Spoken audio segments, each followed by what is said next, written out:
Bapak, Ibu, Saudara yang dikasihi oleh Tuhan, salam sejahtera dalam Tuhan Yesus Kristus.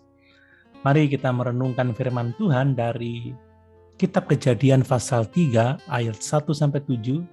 Demikian firman Tuhan. Adapun ular ialah yang paling cerdik dari segala binatang di darat yang dijadikan oleh Tuhan Allah. Ular itu berkata kepada perempuan itu, "Tentulah Allah berfirman, semua pohon dalam taman ini jangan kamu makan buahnya, bukan?" Lalu sahut perempuan itu kepada ular itu, "Buah pohon-pohonan dalam taman ini boleh kami makan, tetapi tentang buah yang ada di tengah-tengah taman, Allah berfirman, jangan kamu makan ataupun raba buah itu, nanti kamu mati." Tetapi ular itu berkata kepada perempuan itu, "Sekali-kali kamu tidak akan mati, tetapi Allah mengetahui bahwa pada waktu kamu memakannya, matamu akan terbuka, dan kamu akan menjadi seperti Allah, tahu tentang yang baik dan yang jahat." Perempuan itu melihat bahwa buah pohon itu baik untuk dimakan dan sedap kelihatannya. Lagi pula pohon itu menarik hati karena memberi pengertian. Lalu ia mengambil dari buahnya dan dimakannya, dan diberikannya juga kepada suaminya yang bersama-sama dengan dia. Dan suaminya pun memakannya. Maka terbukalah mata mereka berdua, dan mereka tahu bahwa mereka telanjang. Lalu mereka menyemat daun pohon ara dan membuat cawat. Bapak, Ibu, Saudara yang dikasihi oleh Tuhan, nats ini menceritakan peristiwa kejatuhan manusia pertama yang dimulai dengan Hawa kemudian Adam.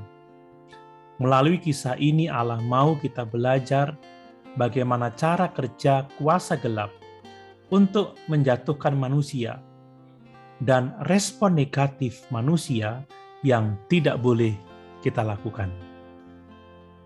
Allah mau kita menang atas setiap pencobaan yang dilancarkan iblis untuk menjatuhkan iman percaya kita. Ingat bahwa iblis seperti singa yang mengaum-ngaum dan berjalan keliling untuk mencari mangsa yang dapat ditelannya. Untuk itu kita harus selalu waspada, berjaga-jaga. Mari kita perhatikan bagaimana cara kerja iblis untuk mencobai manusia.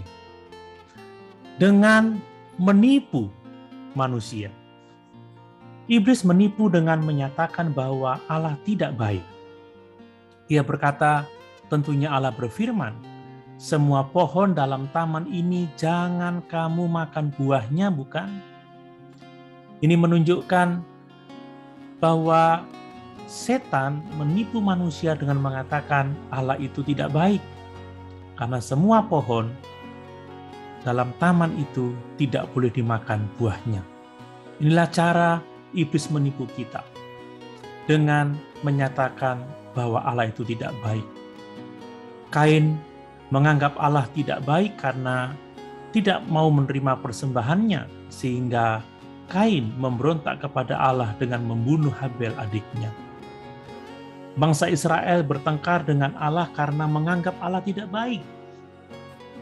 Di dalam Bilangan pasal 20 ayat 1-13 kita bisa membaca kisah itu. Dan contoh lain adalah istri Ayub yang menganggap Allah tidak baik sehingga ia minta Ayub untuk mengutuki Tuhan. Yang berikutnya, iblis menipu dengan menyatakan bahwa Allah itu pendusta. Ia berkata kepada Hawa, sekali-kali kamu tidak akan mati, tetapi Allah mengetahui bahwa pada waktu kamu memakannya, matamu akan terbuka dan kamu akan menjadi seperti Allah, tahu tentang yang baik dan yang jahat. Iblis mau mengatakan bahwa kalau engkau mau memakannya, engkau tidak akan mati seperti yang dikatakan oleh Allah, tetapi justru kamu akan menjadi seperti Allah. Iblis menipu dengan menyatakan bahwa Allah itu pendusta. Lalu berikutnya perhatikan bahwa Hawa merespon dengan buruk. Begitu mudahnya Hawa berbalik dari Allah yang telah menciptakannya dan yang begitu mengasihinya. Hal ini menunjukkan bahwa kedewasaan rohani lebih penting dari berkat-berkat yang kita terima dalam mendorong kita untuk menghormati Tuhan. Sesungguhnya kebaikan Tuhan kepada manusia seharusnya mendorong manusia untuk setia kepada Tuhan. Seperti telah menciptakan Taman Eden dan memberikan makanan yang baik bagi mereka dan pasangan hidup. Tetapi Hawa dan juga Adam tidak setia kepada Tuhan, tetapi memilih memberontak dengan melanggar perintah-Nya. Demikian juga dengan bangsa Israel pada masa hakim-hakim. Selalu berseru pada Tuhan pada masa kesukaran. Tetapi mereka melupakan Tuhan pada masa mereka sejahtera karena diberkati Tuhan. Dalam 2 Tawarik pasal 26 ayat yang ke-16 kita membaca bagaimana Uzia setelah diberkati Tuhan malah menjadi sombong dan menentang Tuhan. Demikian juga seseorang yang mengerti firman tidak menjamin bahwa orang itu akan taat kepada Tuhan. Saul mengerti firman tetapi tidak taat. Yunus mengerti firman tetapi juga tidak taat. Dan orang-orang Farisi mengerti firman tetapi mereka juga tidak taat.